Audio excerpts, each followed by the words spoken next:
Seguimos con otros problemas de momento lineal. Aquí nos dicen que tenemos un cuerpo de masa m colocado sobre una cuña de masa m mayúscula que a su vez se apoya sobre una mesa horizontal. Todas las superficies son lisas y sin fricción. Si el sistema parte del reposo, estando en el punto P del cuerpo a una altura h por encima de la mesa, encontrar la velocidad de la cuña en el instante en que el punto P toca la mesa. A ver, esto es parecido a los ejercicios que se habían hecho de estática y dinámica, solo que ahora la cuña se puede mover. Ahora la cuña se va a mover una vez que se empieza a mover la masa m por reacción, ya que la superficie es lisa. Eso quiere decir que en este ejercicio lo vamos a resolver utilizando criterios y conceptos de momento y de conservación de momento, en vez de plantear las ecuaciones de movimiento, ¿no? De equilibrio. A ver, tenemos la masa m minúscula que está apoyada sobre la cuña, tenemos su peso, ya se movería, una vez que empieza a caer, se empieza a mover con velocidad v, y esta sería la reacción n. Bueno, lo primero que vamos a ver, no vamos a poner el eje de coordenadas como anteriormente se ponía en la dirección de la cuña, el eje X, sino que vamos a ponerlo normalmente el eje X horizontal y el eje Y vertical, porque como vamos a aplicar la conservación del momento, ahora vamos a ver que el momento lineal en la dirección X se conserva porque no hay fuerza de fricción. Y por eso nos conviene entonces plantear el eje XY en la forma convencional. Aquí, bueno, definimos B, tenemos que definir las velocidades. B es la velocidad de masa respecto a la cuña, es decir, la masa m se movería respecto a la cuña con una velocidad v minúscula.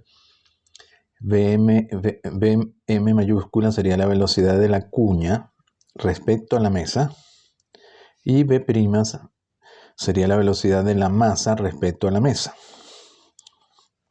Tenemos que trabajar con la velocidad relativa, es decir, la velocidad de la masa respecto a la mesa, a un referencial inercial, va a ser igual a b más bm.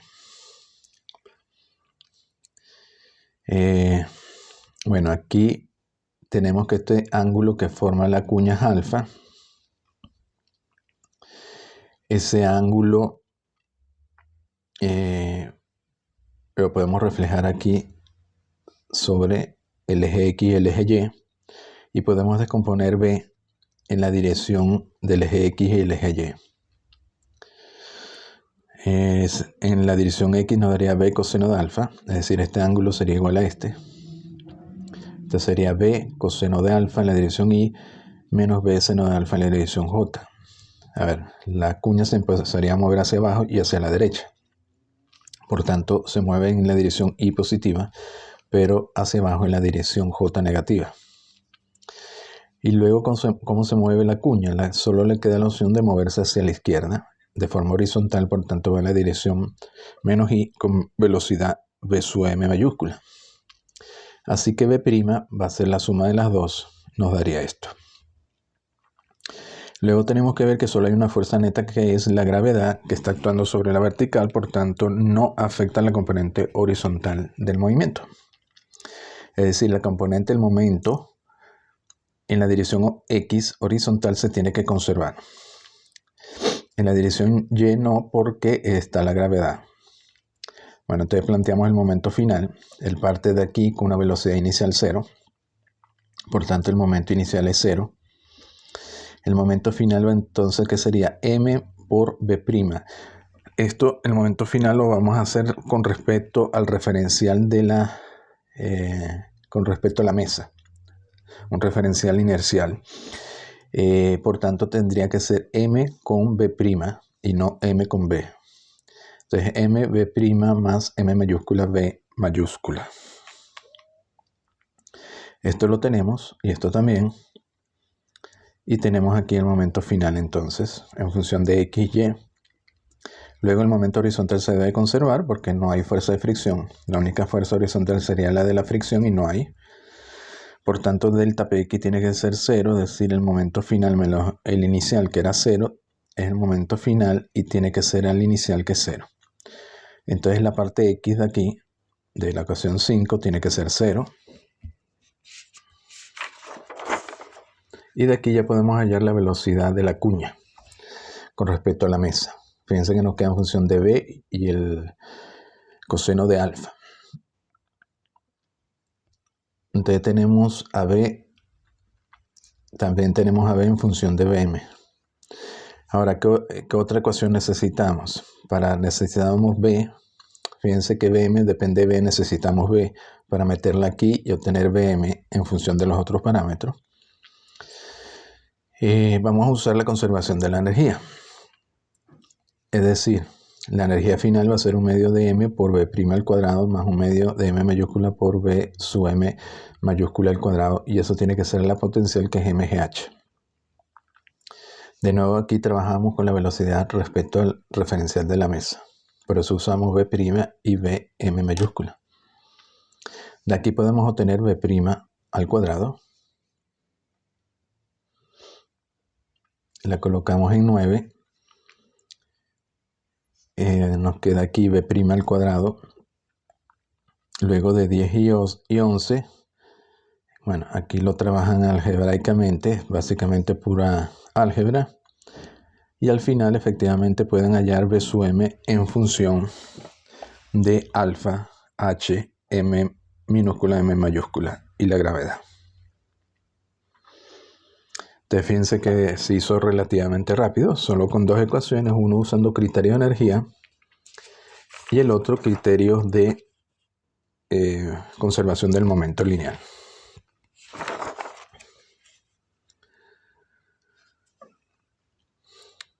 Bueno, aquí vemos también que es la gravedad, la altura, la que provee la energía para que se muevan ambas masas M y M mayúscula.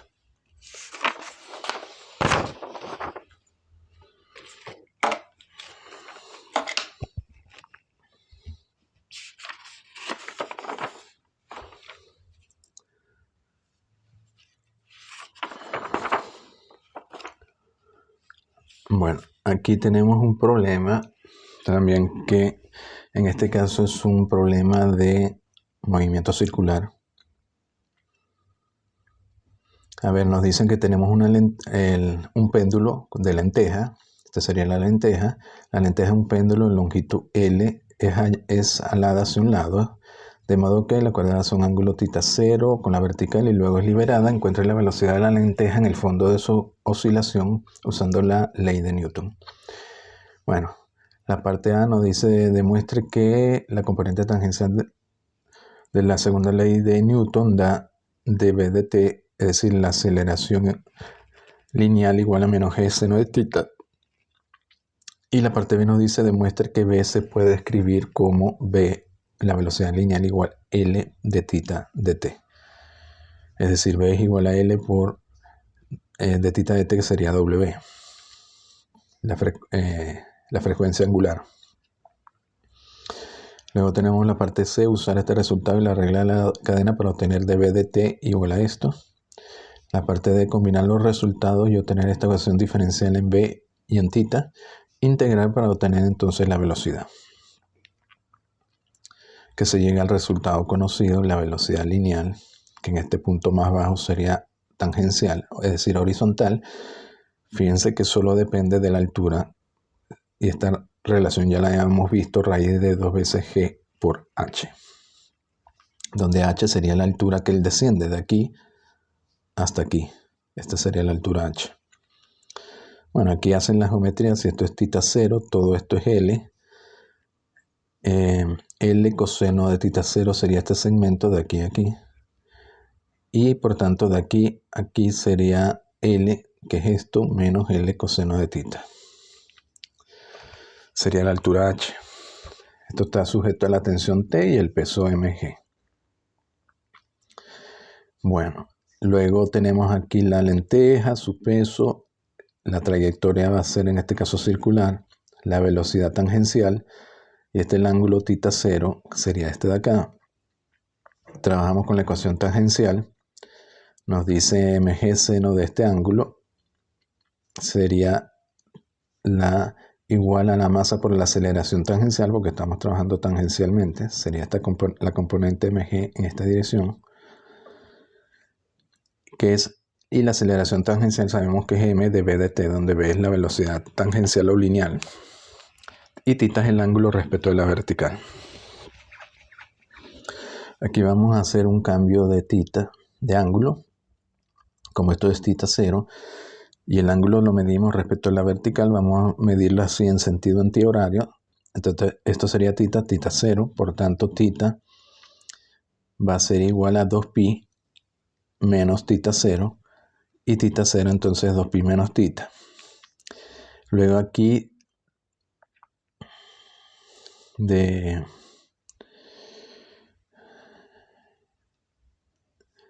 1 y 2 vamos a tener de b de t va a ser igual a g seno de θ 0, que es g seno de 2pi menos θ, que es menos g seno de θ, que es esta primera ecuación que nos decían acá. Lo cual es lógico, la aceleración tangencial la provee la gravedad, que sería la componente de la gravedad en la dirección tangencial, que es menos g seno de θ.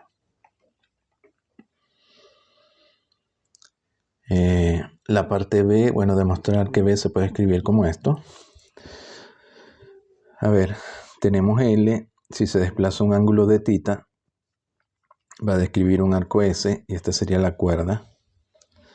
Aquí, ¿qué hacemos? Igualamos la cuerda del arco, es decir, la cuerda es el arco S, que es L de θ, va a ser aproximadamente la cuerda, pero esta cuerda de aquí a aquí, como es una línea recta, sería la velocidad que es constante en este punto, por el tiempo que le lleva ir de este punto a este punto, nos daría esta distancia tangencial. Este sería igual, el arco se aproxima a la cuerda, que sería b de t. Y de aquí despejamos de θ de t, nos daría b entre L.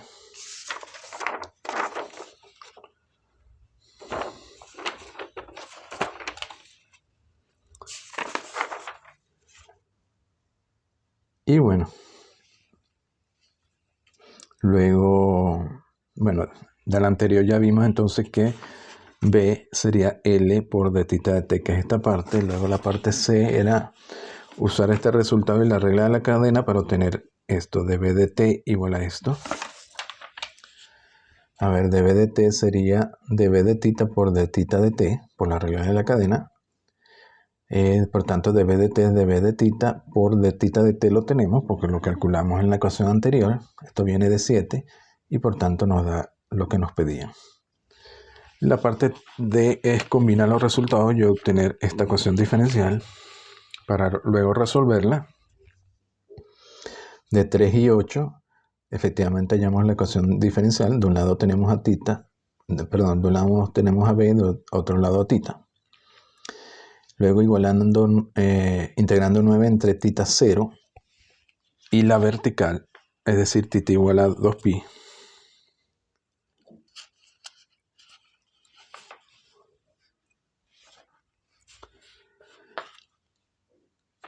Aquí, si θ lo medimos en este sentido antihorario, θ iría desde este punto, θ 0, hasta este punto que es vertical, donde θ haría 2pi. Entonces tenemos que integrar entre θ 0 y 2pi. Este lado lo integramos entre B0 igual a 0, porque parte del reposo, y B igual a B, y esto, la integración en θ sería entre θ 0 y 2pi. Bueno, se hace la integración y efectivamente se llega al resultado esperado, velocidad raíz de 2GH. Solo depende de la altura, ¿no? Esto es una continuación del anterior. A ver, bueno, esto es otro problema. Nos dicen, usando B de x de t, es decir, estamos trabajando en una dimensión y la energía mecánica total igual a la cinética más la potencial, es decir, K es igual a E menos U, K es un medio de mv cuadrado igual a E menos U, y de aquí despejamos B y nos da esto. U de x sería la energía potencial, U, E mayúscula, la energía mecánica total. Entonces, como B es igual a dx de t, si lo separan, nos da esta ecuación. Luego, para el movimiento en una dimensión, U es una función de X y E es una constante. Así que el lado izquierdo solo depende de X. Pues esto depende de X, esto es una constante y esto es X. Y no de T. Luego la parte B, luego aplicar este resultado para una masa M sobre un muelle con una constante de fuerza K que oscila con una amplitud A tal que la energía potencial es un medio de Kx cuadrado, donde K es la elongación, y la energía mecánica total sería un medio de K por la amplitud máxima que nos dicen que es A mayúscula al cuadrado, para obtener este resultado. Y luego nos dicen integrar. Fíjense que esto solo depende de X y esto de T. Entonces lo podemos integrar y obtener una expresión para X de la masa en función de T. Suponer que X igual a en T igual a 0. Es decir, cuando la elongación es máxima, se inicia el tiempo T igual a 0. Bueno, para la parte B tenemos que U es un medio de Kx cuadrado, E es un medio de K A mayúscula al cuadrado. E se conserva. Velocidad de X de T. Y por tanto es igual a raíz de 2 entre M E menos U de X, que es esto. Esto es X porque es U de X.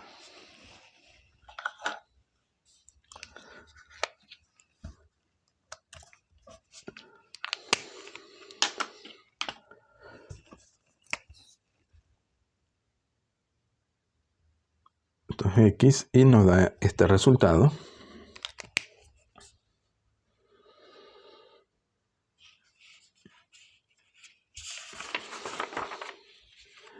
Y al final obtenemos lo que nos estaban pidiendo.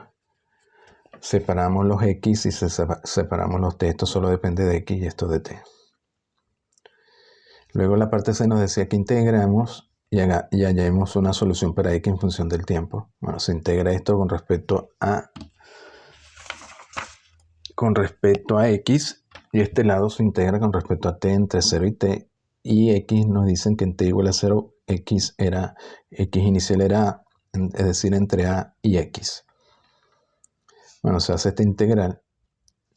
Esto sale de una tabla, se aplica este resultado aquí, y esta integral es muy simple, y se resuelve para X, y da efectivamente que X es igual a un coseno, es decir, a coseno de raíz de K entre M por T, que corresponde a un movimiento oscilatorio armónico, que era un resultado esperado, donde A es la amplitud máxima, que ocurre en T igual a 0, y esto es W, la frecuencia angular. Es decir, X igual a coseno de W por T. Y esto W define la frecuencia y el periodo. Eso ya lo habíamos visto antes.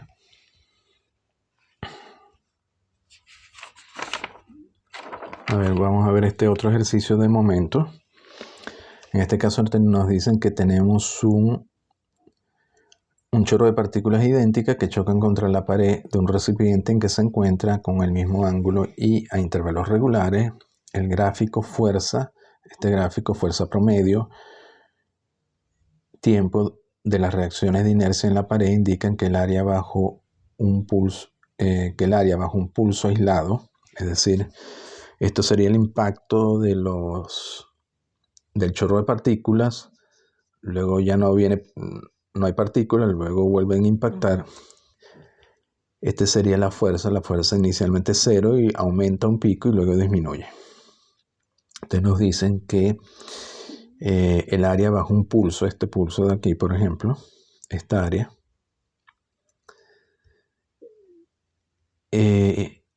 es delta P igual a 2 veces mBx entre tau, donde tau sería el tiempo que dura el impulso. Y esto nos daría directamente, el área nos da directamente a delta P, porque el área sería la fuerza promedio por el tiempo. Y recuerden que por definición la fuerza promedio era delta P entre T. Aquí T, este tau sería tiempo, ¿no? Que es el tiempo que dura el pulso. Luego, si suponemos una sucesión de n impulsos mediante, si aproximamos una sucesión de n impulsos mediante una línea recta que limita la misma área sobre el eje T, su altura es precisamente la fuerza de reacción promedio F. A ver, como F varía, y esto sucede a intervalos regulares, se puede hallar una fuerza promedio, que es la que sentiría la pared, y se puede aproximar por esta F promedio. Es decir, para que eso sea válido, esta fuerza es la que percibe un observador que está actuando en todo tiempo sin que perciba ningún cambio perceptible. Si suponemos que los impulsos individuales son pequeños e indistinguibles, haya la fuerza promedio F. ¿Qué tenemos que hacer? Bueno, que esta área del impulso tiene que ser igual al área definida por la fuerza promedio, es decir, entre este impulso y el siguiente.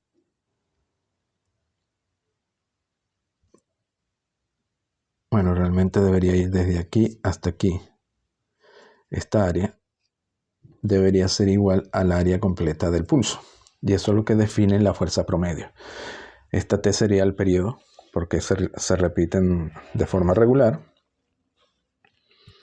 Bueno, sabemos que el cambio del impulso es la fuerza en la dirección X por el tiempo. F de X por el tiempo T. Y nos dicen que se aproxime por 2 veces mv sub X entre tau.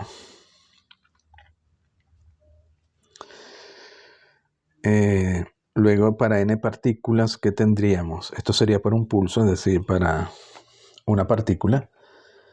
Para n partícula tendríamos entonces que n veces esto tiene que ser n veces la fuerza por el periodo t.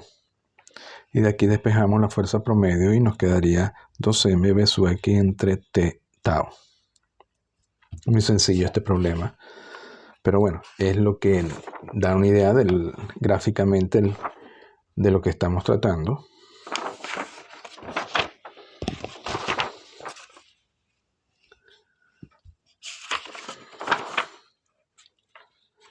A ver, aquí este otro problema sencillo. Nos dicen que tenemos un hombre que recibe sobre su pecho una ráfaga de proyectiles que rebotan especularmente sobre su pecho. Si las balas son de 3 gramos, un ritmo de 5 por segundo, con una velocidad de 500 metros por segundo, ¿qué fuerza media apreciará el hombre? Bueno, primero vemos que los proyectiles rebotan especularmente, es decir, se devuelven en la misma dirección cuando impactan sobre el pecho. Y por tanto sabemos que en ese caso el cambio del momento es 2 veces el momento inicial. Y el momento inicial era la masa del proyectil por su velocidad. Delta T lo llevamos a un periodo T. Sabemos entonces que delta P es 2 veces mv sub x, porque el rebote es especular. Por tanto, la fuerza promedio va a ser esto dividido entre el periodo. Periodo es 1 entre la frecuencia y eso nos lo dan aquí porque nos dicen que rebotan a un ritmo de 5 por segundo. Por tanto, la frecuencia es 1 en 5 segundos. Ese sería el periodo. La frecuencia serían 5 por segundo. Esto lo colocamos en 3 y hallamos la fuerza promedio. De hecho, podemos colocarle valores. 2, la masa de la bala, que es de 3 gramos, por su velocidad de 500, por 5. Por la frecuencia, que es 5, sí. Al final nos daría 15 newtons. Y bueno, uno se podría preguntar, esto es muy poco, pero realmente es alto, porque si agarran 15 newtons, lo dividen entre la gravedad, que es alrededor de 10, le da alrededor de 1,5 kilos. Pero estos 1,5 kilos, que es la fuerza que él siente sobre su pecho, se va a concentrar en un área muy pequeña, que es el área de la bala. Sobre su pecho. Eso indica la presión que él va a sentir, que va a ser gigantesca. Y por eso, bueno, tenemos el efecto de las balas sobre las personas. Pueden penetrar el cuerpo fácilmente. Bueno, entonces seguimos en el próximo vídeo.